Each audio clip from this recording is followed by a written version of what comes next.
These two guys have Minnesota sports flowing in their veins. Mackey and Judd on SKOR North and SKORNorth.com. How important was it just to get the bitter taste out from last week? Well, I think it's a part of when you play, worse than you wanted.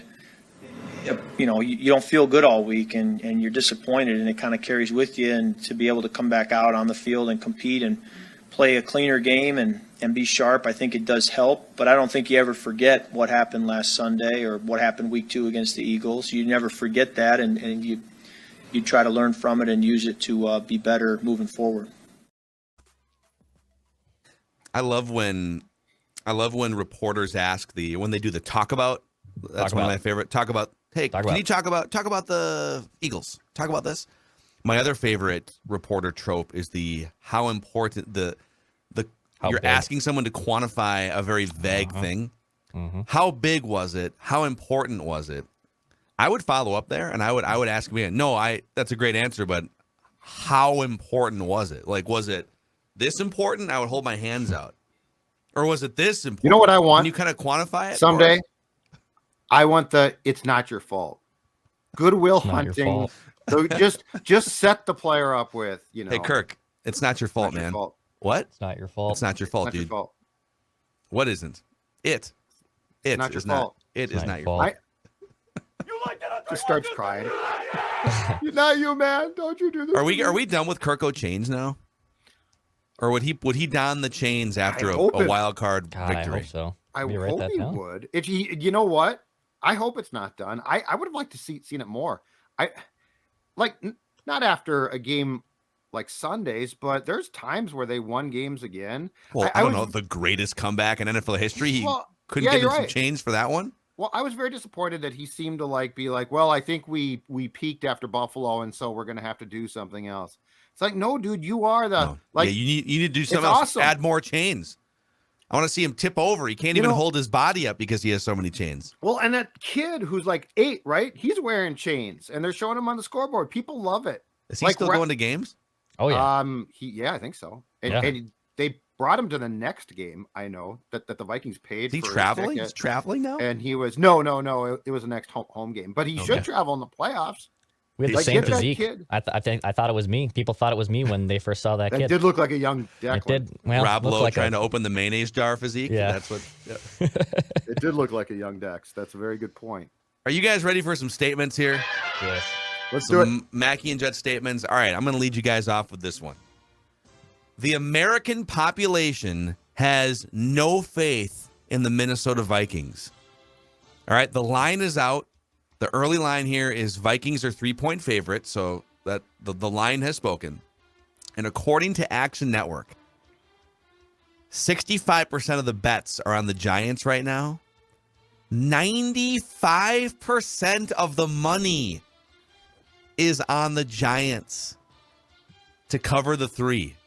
So I guess technically the Vikings could still win by like 1 or 2 in this case, and the 95% would get paid, right? But part of this is probably there's a lot of excited Giants fans. It's been like 6 years, right? A lot of high roller East Coasters who just haven't seen their team. They just want to put a bunch of money on their team. And the Vikings are frauds, right? So you've got those two forces sort of going in the same direction. So what do you make of it? It's early in the week, but I checked it late last night. It was 94% money, and I thought this morning it'll probably even out. No, it's gone up. 95% of the money, according to Action Network, is on the Giants for this one. Nobody believes in the Vikings. 1, I'm not surprised. And 2, if I'm the Vikings or a fan, I love this. Yeah. I keep the theme going, baby. Dude, I would put this up. I would literally have a monitor in the locker room that shows this. 95%, 96%. Can we get it to 100%? In my opinion, it's actually the lack of belief or faith in the Vikings helps to relax them. Like, it doesn't apply pressure. Is you are a 14-point favorite. You're going to kick the Giants' ass.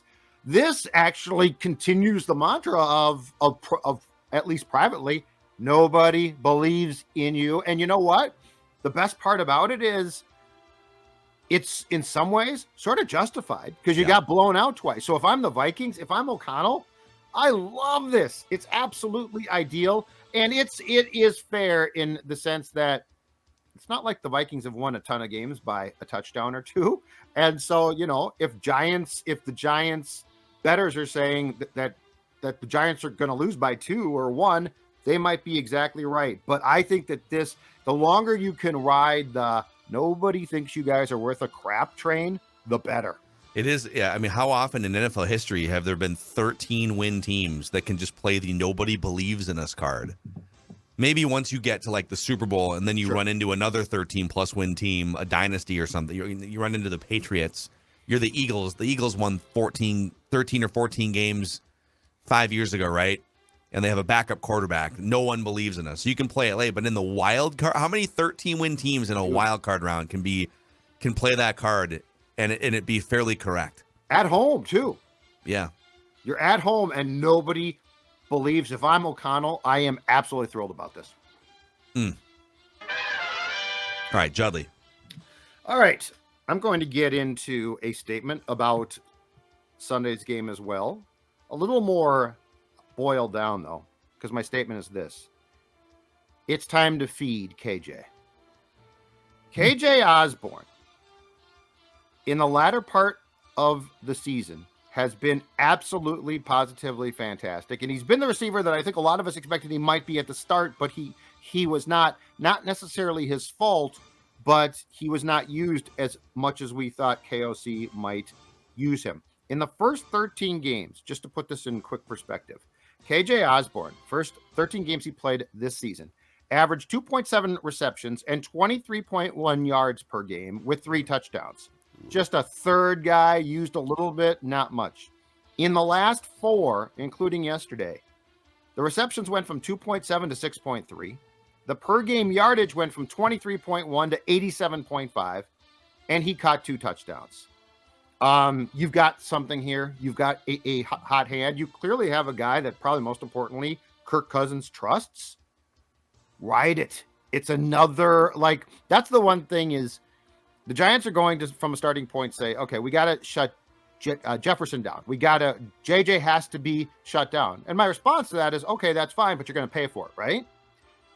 Hawkinson, Thielen in his role, but KJ Osborn right now, for better or for worse, is the second best wide receiver on this team.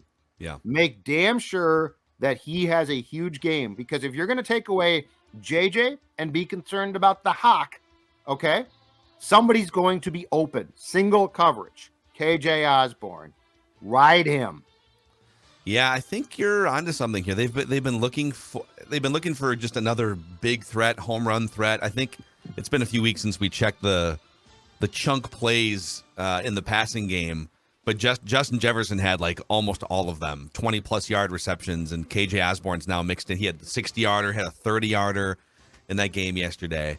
Did you guys know, by the way, just to zoom out here, the Vikings, even with Hawkinson only playing a partial season here, had 4 receivers go over 500 yards. So Hawkinson wound up with 519 as a Viking alone, over 900 if you include his Lions yardage. Thielen wound up with 716. KJ was 650. And Thielen stock kind of dropping toward the end of the year. Osborne stock rising. And then, of course, Justin Jefferson with 1,800. So I haven't looked in franchise history, but I got to think it's probably the first time they've had 4 guys over 500 yards in one season. We can check on that, but that's pretty impressive.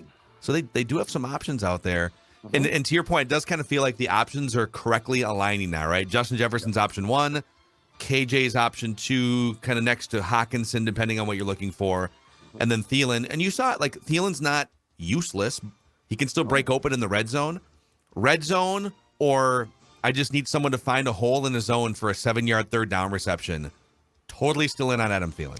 Yes. But if I'm looking for a chunk play of 30 yards or someone to be a home run threat on the opposite side of Justin Jefferson, you're right. KJ Osborn is that guy for this team. Okay, my first statement. Improve your resume. And I'm talking about the quarterback, Kirk Cousins. So we always talk about, we have a couple more now with this season. We have 8 fourth-quarter comebacks, the biggest comeback in NFL history, 33 points down the Colts. But up until then, we always just talked about, hey, remember the Saints playoff win? And that was kind of it. Yeah, the Broncos won in 2019 or whenever that was fun too. That game doesn't even count. It was a regular season game against a bad team. Like, who cares? And Stephon Diggs, by the way, Judd and I were both sitting at that game and watching that in the press box. Stephon Diggs took over that ball game in the second half. It was incredible. But I'm not here to rip on that. Because Kirk Cousins gave you 8 fourth-quarter comebacks and started to change some of his narrative. Not all of his narrative, but he changed some of the narrative. The biggest way he can win over all of the people who have criticized him, even people on this show, myself included, national talking heads, is by going on a playoff run. It's by daggering a team in the Giants that you're favored to beat. It's by going to the divisional round and getting a big win there, whether that's at home or on the road. And it's going to the NFC title game and proving that you belong in big game moments. Now, he didn't get the noon game against the Giants, so he's got to do it in a 3:30 time slot on Fox on Sunday. But that's step one. That is step one for Kirk Cousins to changing his narrative and improving his resume as a big game quarterback. And that era for Kirk starts this weekend. Yeah. I'm going to be a one-upper here because I agree with everything you just said. And I'm going to raise you, Dex. I'm going to raise you at the poker table here. Call. Kirk Cousins is 4 games away from a Hall of Fame bust. Whoa. Maybe that should have been my hottest take on Purple Day. It just came to me right now. Yeah. Or 4 games away from, or 1 game away from just being a bust. Well, the line is very thin. But if you look, for instance, all right, let's start to look at, and we've kind of poo-pooed some of this because some of these are just like clearly more hollow numbers than other players on these lists. But if you look, for instance, at career passer rating leaders all time, he's 8th. Now, there's a couple weird names in here, like Jimmy Garoppolo is 6th, and Dak Prescott is tied for 8th. And Lamar Jackson's 13th because it's just easier to put up those kind of numbers in this day and age. But when you're talking about being 8th, and Patrick Mahomes, Aaron Rodgers, Deshaun Watson's on this list. So, again, some modern quarterbacks are going to be higher up because it's easier. Joe Burrow is a future Hall of Famer. Russell Wilson, he's probably a future Hall of Famer. If you're on this list and you have a Super Bowl championship, Hall of Fame is definitely a conversation. So if at the end of the run for him, he plays 10, 11, 12 years as a starting quarterback, and it's 4,000 yards after 4,000 yards, and it's 29, 30 touchdowns year after year, the stats are there, right? The thing that keeps Tony Romo and Phillip Rivers and Matt Ryan out of that conversation is playoff failure, right? Tony Romo had like 2 playoff wins in his career. If Tony Romo had one run, he'd probably be a Hall of Famer, right? I mean, Eli Manning, because he had 2 Super Bowls, Eli Manning's probably a Hall of Famer. So maybe it's crazy to say this, but I'm just saying, like, the counting stats at the end of if he plays like 4 or 5 more years at a pretty high level, whether it's with the Vikings or someone else, and he puts up the counting stats and has a Super Bowl ring to go along with it, I think we're talking about a guy that gets Hall of Fame consideration. Wow. That's a huge hot take. I'd have to digest that one a little bit more. Wow. Go ahead, digest it on the fly, please. It just kind of came to me like as Declan was talking. Well, first of all, I agree completely with Dex's statement. I think he might. So yeah, if Cousins puts together 4 or 5 more years and won, I think he might need a couple of championships, a couple of Super Bowls, not one. You got to start with one. Manning's going to be. That's going to be a very intriguing one to me because it feels like there's a lot of pro and con there, and there's a bit of dissension, and the fact that he played for the Giants is obviously huge. The fact that his last name is Manning and not Smith is huge. Yeah, I don't know. I think Cousins might need 2. I think Cousins is going to be seen fair or not, just from the perspective of the people that walk into that room.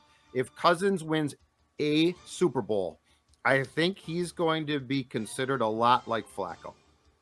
Well, it all changes. I don't know, man. I'm just telling you. I don't think Flacco didn't put up the gaudy numbers that Cousins has, right? Yeah.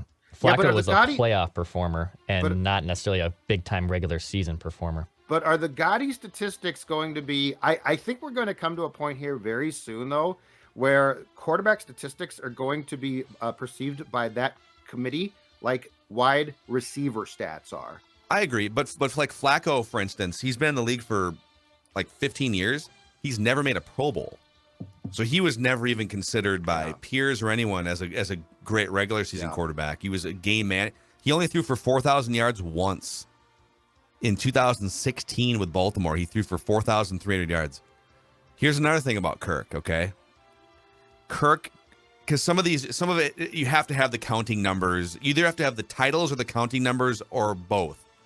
Guys like Aikman and Terry Bradshaw maybe didn't have the counting numbers, but they had multiple rings or dynasties, right?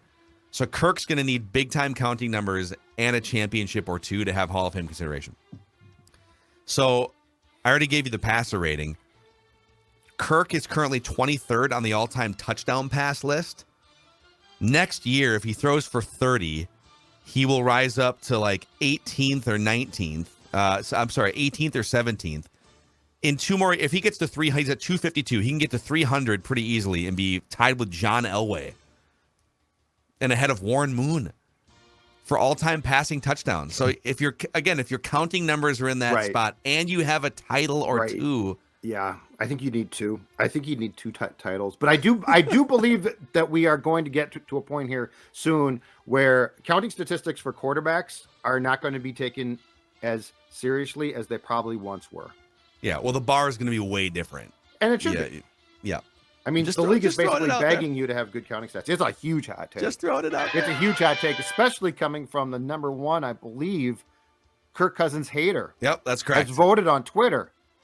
You just basically it was a blowout, too. Yeah, I mean, you won easily, and now you're saying potentially HOF? Oh, no, it wasn't biggest Cousins hater. It was the guy who did the biggest 180-degree turnaround. Oh, well, then this with fits in Kirk perfectly. Cousins. Yeah. Excuse me. That's right. I'm just flip-flopping from year to year. You know me. I love what you're doing here. I love what you're doing. Okay, Judd, back to you. Okay. I think. Yes. Okay. I'm going to continue with game theory, with preparation. It's game week. And my statements will continue on the path of how do you beat one team, Big Blue, the New York Giants. My statement is this. Give them the 13 look. Give them the 13 look. Football. That's three tight ends? Okay. Right? Exactly. Right. Not consistently. But do you know who loves the 13 right now, who employs it all the time? Kansas City Chiefs. The Houston Texans. Andy Reid. Yeah. The USFL loves it. Okay. Irv Smith is back, okay? They activated him for a reason. If you go one running back and let's say Smith, Hawkinson, and Munt, and Jefferson alone, the Vikings have not employed the 13 look much, if at all, throughout the entire year, I don't think. Or if they have not done it with two capable receivers. Irv Smith, I've soured on a bit, but he can still catch the football, right? Yeah, He's a threat. All right. You did not have him for the first Giants game. You are going to have to give the Giants some wrinkles that you did not show them the first time so that you can cause some confusion. Think about the 13 look. Think about the options. Jefferson in motion, one receiver, Smith and Hawkinson in routes. Dude. Munt stays in the block. Football. Now you're providing, and I'm not saying that you should do this the whole game, but I am saying. No, I am. But the Chiefs used this on Saturday against Vegas. The Chiefs use this now, and it's this is what I love about Reid. Andy Reid's an old guy, but my God, like the way his brain thinks. The snow globe play. Yeah, exactly right. You know what? That's genius. Because you know what it does? It creates confusion and it creates doubt in a defense that thought they had seen everything that you could give them. Why wouldn't teams just do that all the time? Yeah. All right, we're just going to spin in a circle and make it impossible for you to and then we're going to snap it within 5 seconds, and you're not going to know who to match up on. Dude, I loved it. I loved it. But you know what? This is where Irv Smith could come in handy. Hawkinson, Smith, Munt to block, Jefferson, and the one thing that Jefferson said to O'Connell that he talked about in his press conference on Thursday was, I need to be moving around more. I need to create more confusion. Like when you just set me up, then with the safety high and press coverage, the guy gets a good press. Yeah. If I'm moving in motion, it becomes more difficult, especially if he travels with me. The point being is you've got a chance to give the Giants looks they have not seen from you yet with a viable threat in Irv Smith as the other receiver. Use it. 13 look, baby. You got to think they're saving some stuff because they looked awfully vanilla at times.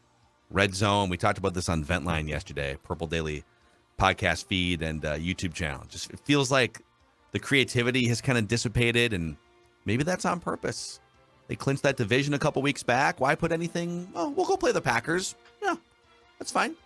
But whatever. We'll just kind of line up and see what happens. Yeah, we'll run the ball up the middle against the Bears in the red zone. But maybe they've got some tricks up their sleeve. We'll see. All right, back to Declan here. Statements. All right, my next statement is prove you belong. And I'm talking actually about Kevin O'Connell. Oh. So rookie head coaches here. You got KOC, got Brian Daboll. Both guys have kind of maximized their offense. Both guys have gotten two teams that weren't expected to necessarily be playoff locks. They had their divisions and seeding wrapped up going into the last week of the season. So now you got two rookie head coaches, and Kevin O'Connell has orchestrated some great things with this Vikings offense. It's the first time since 2009 that their offense is top 10 in both yards and in points. There's some great things at display here, but also there's still some warts with Kevin O'Connell's game, getting too cute, as we just talked about in the lower red areas. Not converting 2nd and 1 and 3rd and 1 and short to go situations.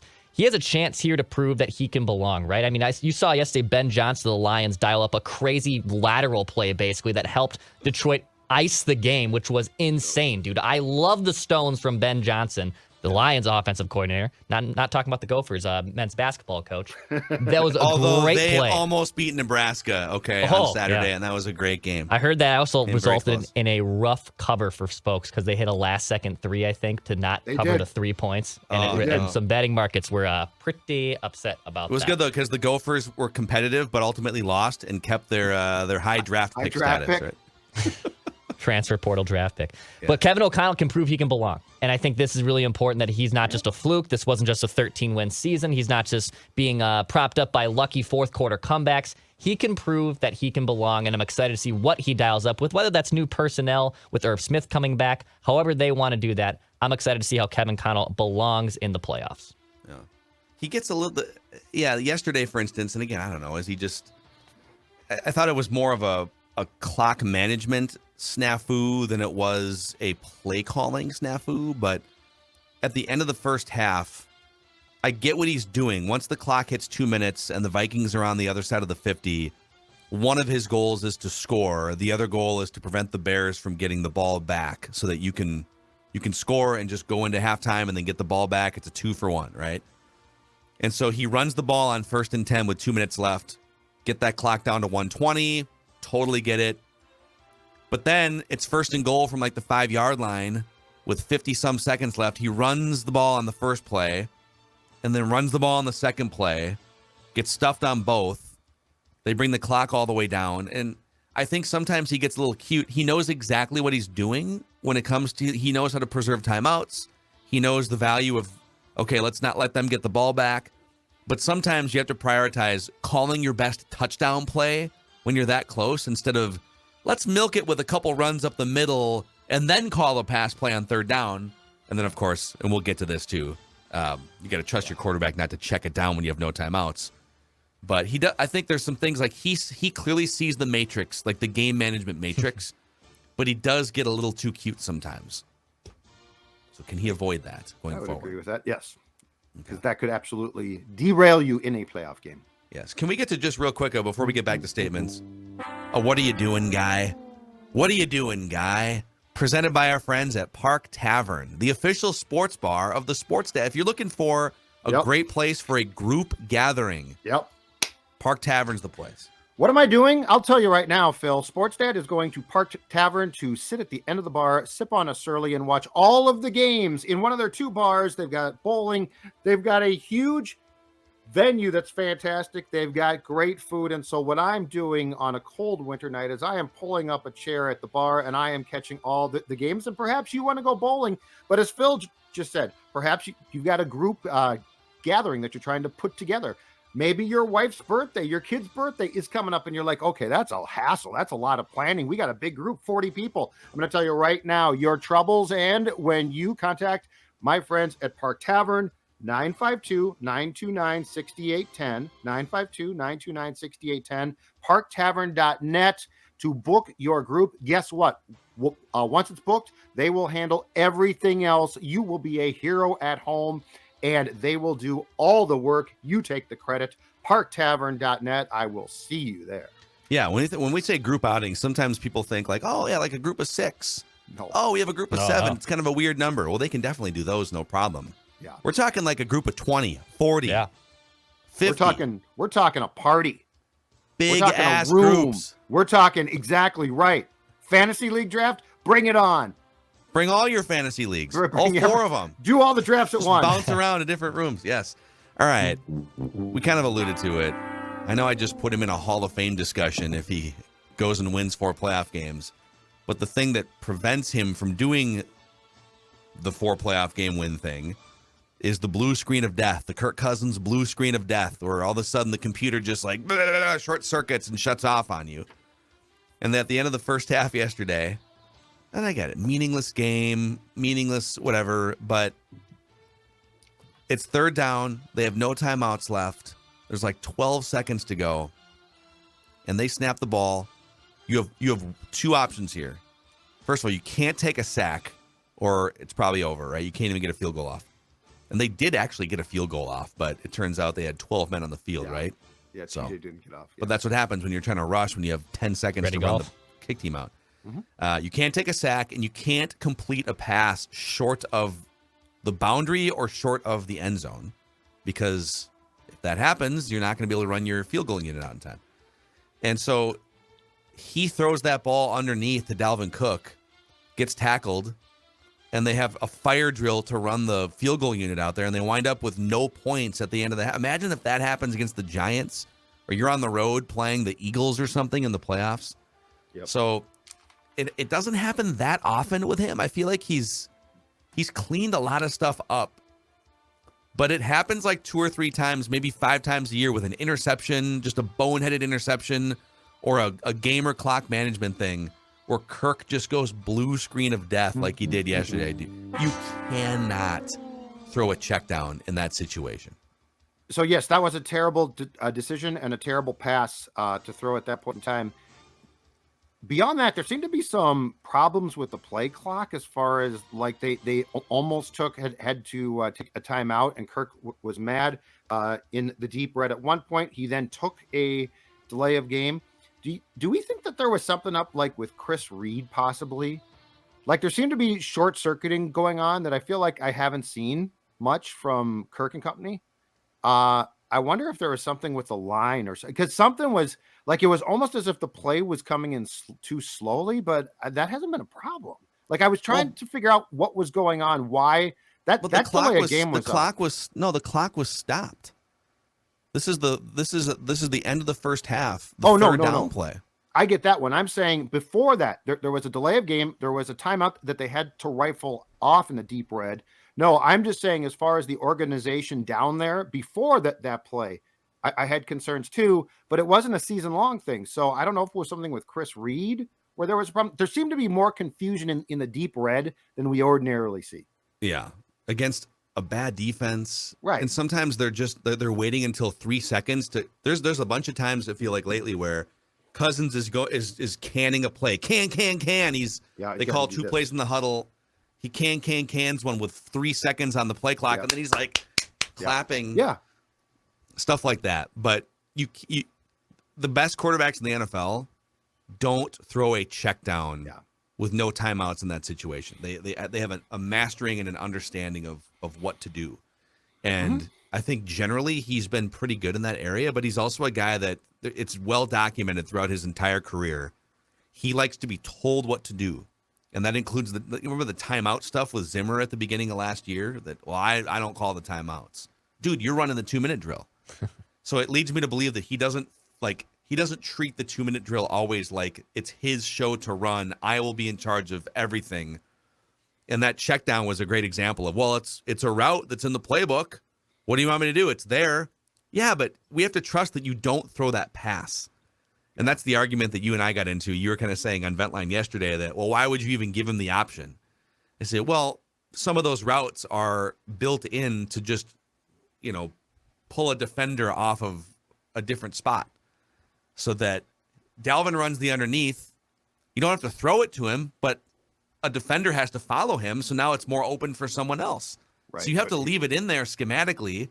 But you have to trust that your quarterback doesn't throw that pass like an idiot. So what are you doing, guy? I guess is what I'm trying to say here. From Hall of Fame bust to being don't check down to Dalvin or you won't be able to get to the Hall of Fame. Blue screen of death. We have run the gamut. Yes, we have. All right. Let's